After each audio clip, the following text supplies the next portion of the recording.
Everybody hates the busser in a restaurant. And if you could deal with angry customers, angry servers, and you could persevere through that, man, you could start any kind of business and succeed.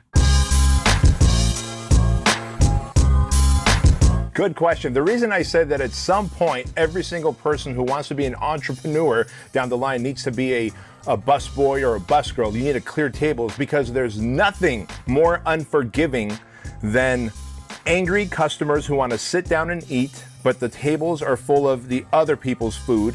The servers, waiters, waitresses who want these people to sit down so that they can make a tip.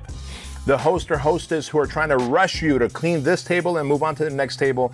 Everybody hates the busser in a restaurant. And if you could deal with angry customers, angry servers, angry hosts and hostesses, and by the way, it doesn't stop there, because when you're a busboy like I was at Disneyland, once the people in the front of the restaurant are done hating you, you're gonna go back in the restaurant, like in the kitchen, where you're gonna have to bring clean plates from the bus room into the kitchen. And you can never bring the pots and pans and ladles and cups and plates fast enough to the kitchen. So all the cooks and dinner cooks and chefs are gonna ridicule you, laugh at you, and call you clown. And this happens systematically. But I believe that if, again, going back to adversity, if you can deal with that level of adversity, hungry, angry people, angry servers, and hostesses, and upset cooks in the kitchen, and you could persevere through that, man, you could start any kind of business and succeed.